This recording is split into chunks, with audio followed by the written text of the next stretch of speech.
Now,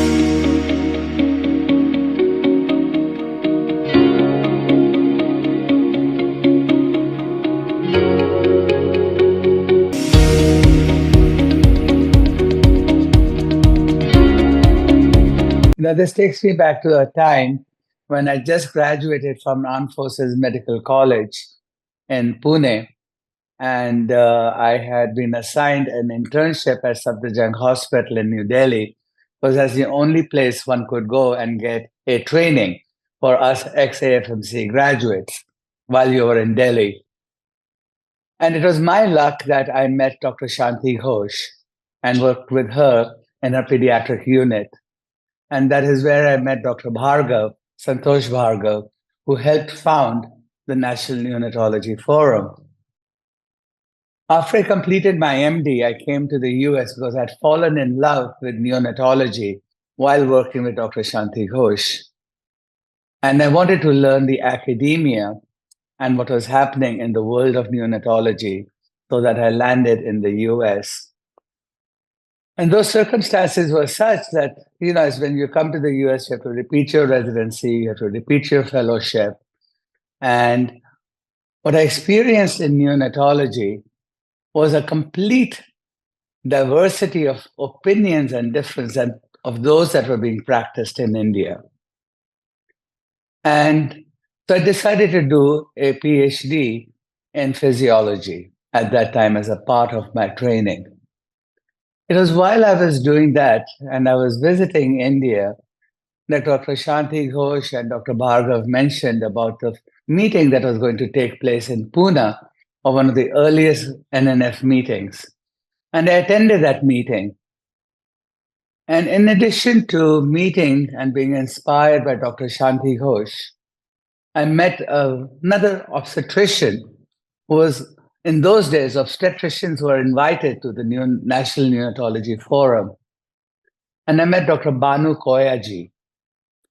At that stage, she was in her 70s, and she was inspirational. And I continued to work with her over the years. And when she was in her mid-80s, I asked her, among my many visits, and she said, I asked her, what keeps you going? Because things in India were pretty horrific, actually, and we'll talk about them at that time. And she said, eternal optimism. And in this meeting today, I remember those words so vividly, because if it wasn't for the fact that we were eternally optimistic, we would not have seen the depth and the breadth of National Neonatology Forum and how you all have changed neonatology in India. All right. So those were inspiring words and led me to my work and interaction with all my colleagues and friends that I made throughout India in neonatology.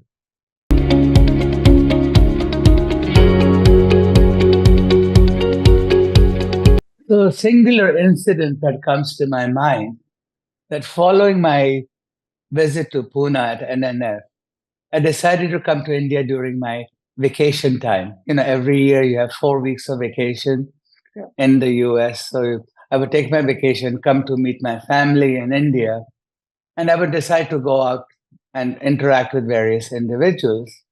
So I'd been through a few nurseries, which were very similar to the ones that I had left back in Safdarjung Hospital. And one of the most frequent questions that I was asked was, what is a drug and how do you treat neonatal seizures? I was very perplexed because in the US, we were not treating and seeing that many neonatal seizures, but this was a huge problem in India in the various nurseries. Then suddenly it struck me because I'd just been to the delivery room and the person who had asked me that question at a meeting, I said, what do you do during resuscitation? You don't have an ambu bag or a bag to manually ventilate a baby. How do you resuscitate? And they were doing what we were doing 6 years earlier at Safdarjung Hospital, and that was by resuscitating by an intravenous injection of sodium bicarbonate. That was a way of resuscitation back in 1979, 1980, and then also in 1982 when this happened. And I said, you can't do that anymore. Have you not heard the work of Usher in Canada, who completely said that giving bicarbonate, especially full strength bicarbonate, was a hypertonic effect and would have negative consequences on the brain. But unless you remove the carbon dioxide in an asphyxiated baby, you're going to cause a problem. So nobody had seen an ambu bag or a Mapleson. That was not part of the neonatal resuscitation scheme, which was standard of care here in the US. I found that unacceptable. They said, all you need to do is to go to your engineering college, have them make you a one-way valve and connect it to a inflatable bag, and you can ventilate a baby. Okay? That's where I realized that I had to focus on physiology and technology. All right. That's what got me started. And this process led me to invite my colleagues from Canada at the first neonatal ventilation workshop that Dr. Guha had arranged in Delhi at his hospital. And I said, if I'm going to teach ventilation, I have to teach resuscitation. So I invited my good friends, Dr. Nalini Singhal from Calgary, who then ran a workshop because I was familiar with the American Academy of Pediatrics' new neonatal resuscitation program that was just being taken off and being developed. It wasn't called the neonatal resuscitation program, it was called NALS or something like that. And so we ran a workshop that gave a 6-hour workshop on the steps to take in neonatal resuscitation. That is now standard. All right.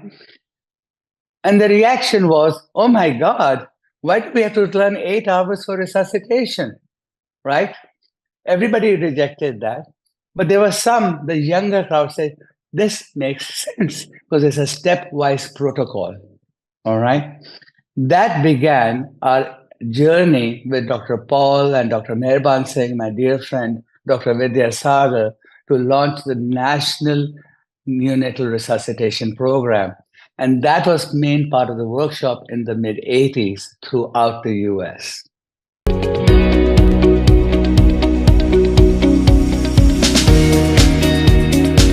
Through this, I met Dr. Vidya Sagar, okay, who himself was doing his work with his colleagues, with Dr. Meherban Singh, and we joined forces. And I said, we have to teach physiology, the basis of science, introduce technology, and train the leaders of the country into the new way of thinking of neonatology as a new discipline.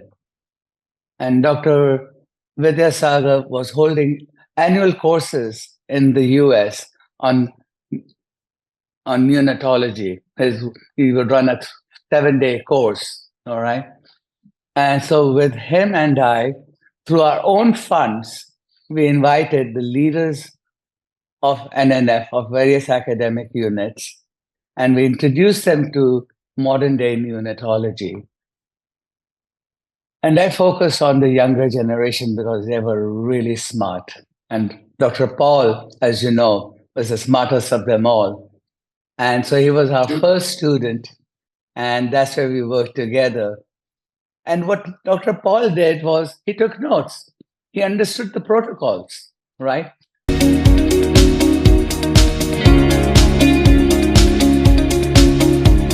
So for Neonatology Forum, we began the building of protocols. And most importantly, we said we have to train nurses because without the hands of the nurses, we could not implement 24-hour care in the nurseries. So the first set of nurses that came to the US was from Ames. And my nurse, Anne Schwabel, who spent her own vacation and money to come to India, trained the initial set of nurses. And then we got nurses from PGI. And more importantly, Dr. Diarari took the mantle. He was a young man in those days with a lot of energy. And then he took the mantle on neonatal nursing and went to Canada to work with Dr. Nalini Singhal's group so that we spread out the training of all the Indian colleagues all over the US. And we were very privileged in the late 1990s to train and work and collaborate with leaders from all over India. And that's why all of them are such dear friends.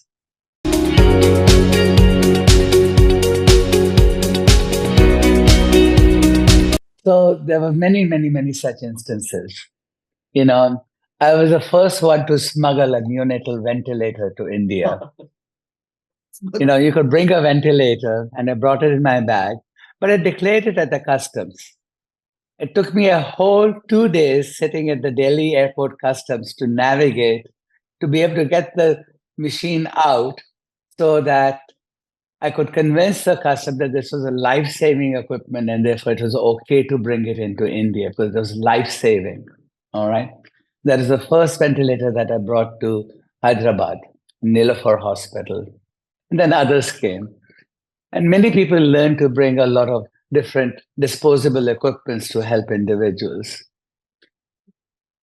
I think the most horrific moment was going into where you have special care nursery units now and finding delivery rooms that were in a very horrific situation. The labor rooms were terrible.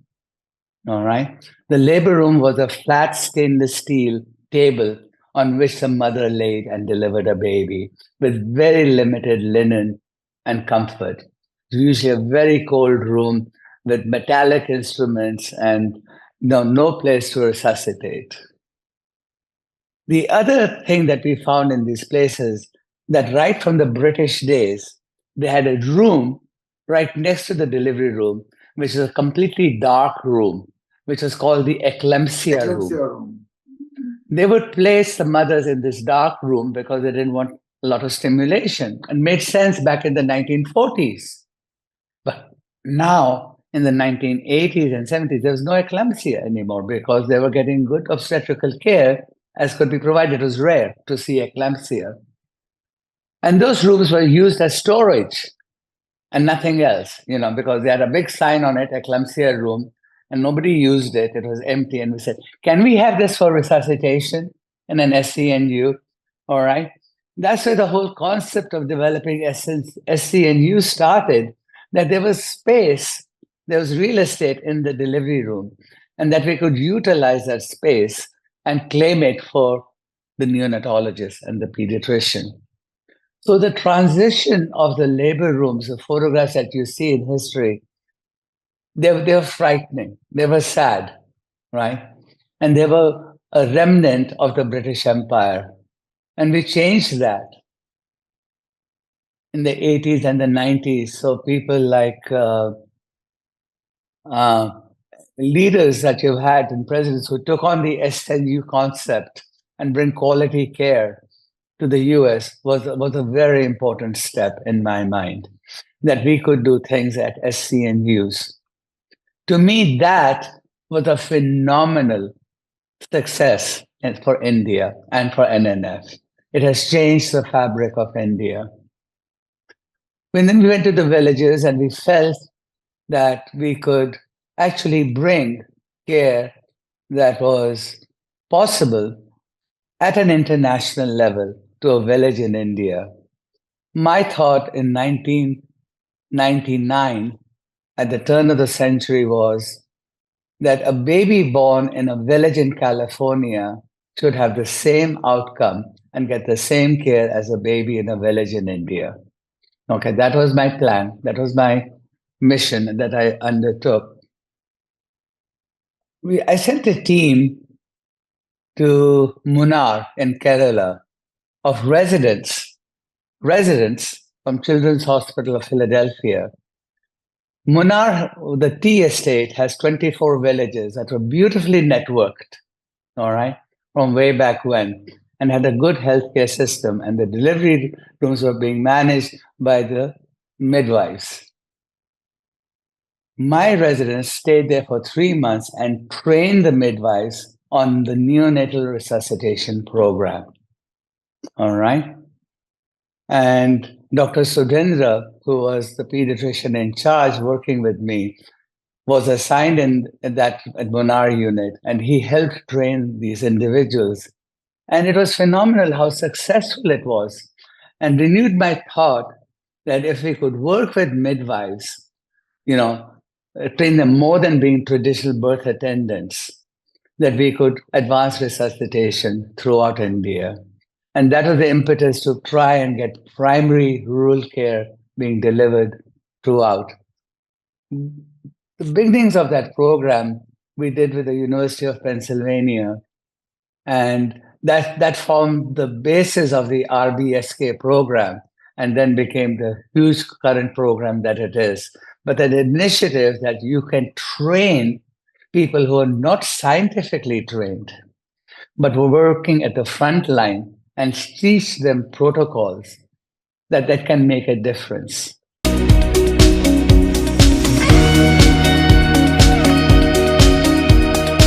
Many years ago, before the new century began, I brought Dr. Anne Stark, who wrote the Manual of Neonatal Care, to India. And during her visit, I have a photograph of 7 leading neonatology women of India.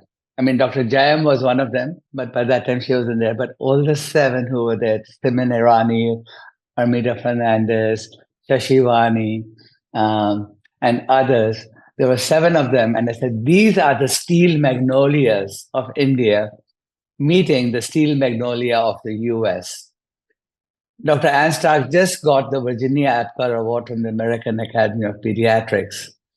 Sushma Nangia is the current steel magnolia of India.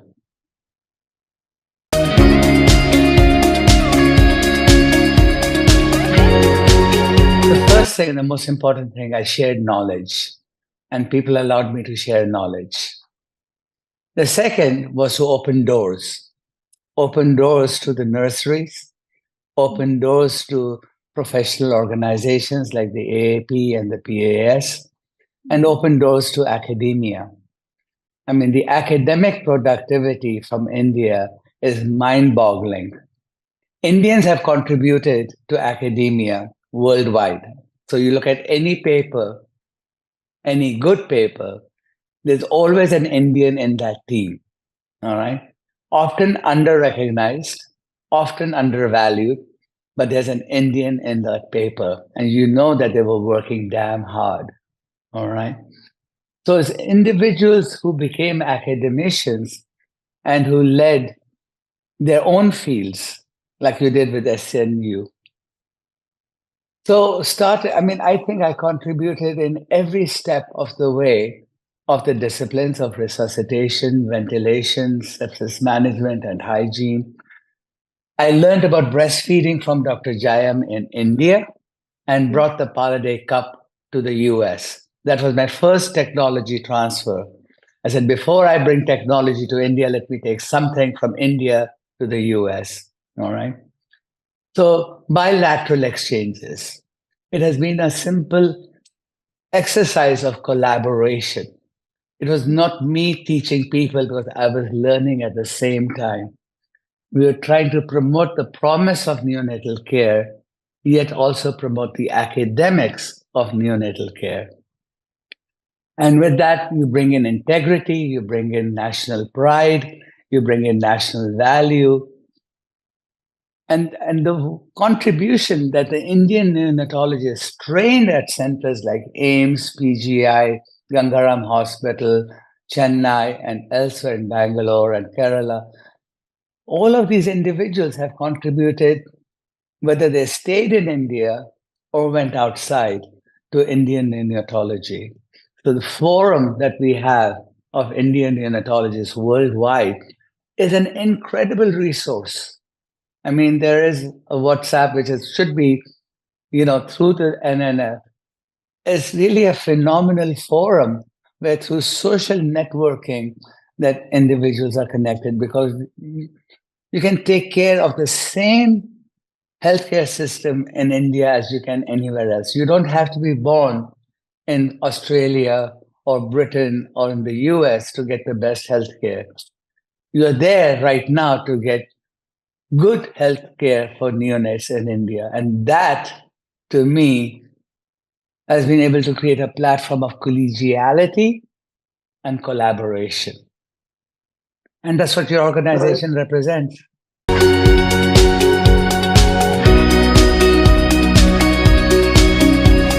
Hmm. That's a very interesting story, and it relates back to India. Being at Satyajang Hospital, and those who work there know, like any public hospital in India, you see the worst cases possible that can happen. While at Satyajang Hospital, it was not unusual for me to see connectress and neonatal tetanus. Neonatal tetanus is no longer seen. We would see pseudomonas sepsis. We don't see that anymore. So back in mid 1990s, when I was at the height of my ventilation work and career, and I was doing pulmonary functions, my colleague in my unit, Dr. Lois Johnson, asked me to help produce a documentary on children with connectors that she was seeing in the US. She felt there was a reemergence of connectors in the US. By reemergence, when she had seen 8 cases of connectors, and she was above the moon for that. All right. So these 8 families, we met and we did a documentary. I was taken aback that there was connectors in the US. All right. And I said to myself, here I am resuscitating and saving babies at 24 weeks of gestation. And people are talking about going down to 23 weeks. All right. I said, I can do that, but there are only a few number of babies who are 23 weeks that I can take care of. But think of the children with connectors that I see in India when I would visit India. All right. And I felt I had to do something differently. That's when I switched. All right. That was an epiphany for me to say that in the developing world, connectors is going to be there forever unless we do something. And Lois Johnson had started at a practice in our place of doing a bilirubin test on every baby before they went home. It was only at our institution in entire America. So we had collected the data for about a year, and I went back and said, no, let's collect this scientifically. And that's how we came up with a nomogram, because I wanted to look at what is a normal value for bilirubin. And we learned that it was a question of the age in hours, and that you could rank it by percentiles. So that's when I started to draw lines statistically, and I brought it down to 3 simple lines, because I had to make the nomogram simple for people to understand that bilirubin is rising. It is rising by the hour of age, that in the first 72 hours, that it matters as to how high that bilirubin is. And what we learned was it was predictive of what was going to happen. That was our first paper in 1999. It took me 2 years to write that paper because there was so much of data and there's so many different ways. And I wanted to distill it down to its simplicity. And that's what helped change the practice in the US. That now every baby is tested universally for a bilirubin before they go home. And now that we can not only screen, but with consensus, and that's what the new guidelines is. You don't have to screen, just do the test, and then you can decide when to treat. All right. So that's the leap of the new guidelines, is that you can treat the baby on that single test, that you know how it's going to go. So depending on where it is from the threshold, you can determine the follow-up. But if it wasn't for the fact, for me at least, that I took my physiology knowledge and pulmonary knowledge into bringing into the bilirubin world and trying to make it simple, Just as handbagging, manual ventilation is the simplest form of ventilation, that these are simple techniques and we can do them not only in the most sophisticated centers, but also do them at primary care at the front line.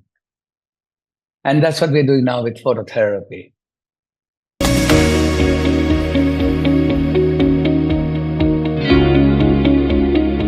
So that's a very provocative question, Sushma. I love Neonatology Forum. I've seen it from the very first year that it was born. I think when I turned around 18 years of age, like any other adolescent wanting to become an adult, and then I've had a temper tantrum, and it went through a little rough patch. And the new set of leaders that have come preceding you, whether Siddharth Ramji and Praveen, they've helped engineer and re-engineer NNF, not only to its former glory, but to its new horizon, that it's a worldwide global organization that has been respected for what it has done to neonatology. When we first started neonatology work in India, nobody was doing this kind of work from Western countries to India. Okay. People in cardiology followed our example. People in orthopedics followed our example.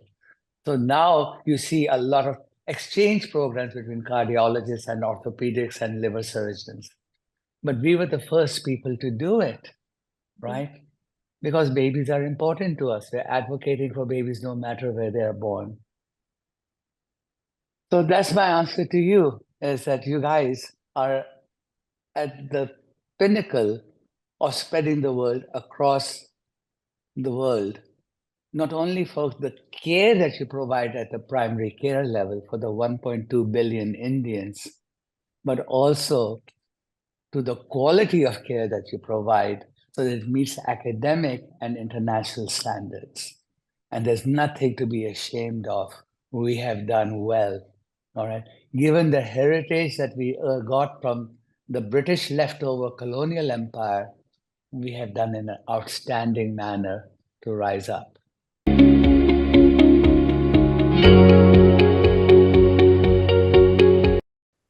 So to me, the futures are the people who have their DMs and DNBs in India. They're the advocates for the babies born in India. They are the academicians for the babies born in India, and they're going to advance care. We don't have all the answers yet. Okay. The work has just begun. All right. We need to approach these things diligently, seriously, with dedication, and with integrity and honesty. Yes, there's a business component, and we have to make our discipline survive so that it's of value to the society, not value to our personal, but value to the society. And I think as long as we are remain honorable, truthful, and with integrity, there's nothing that we cannot do. If we can go to the moon, we can save the sickest babies and reunite a family that has a sick child. That's my hope. Thank you.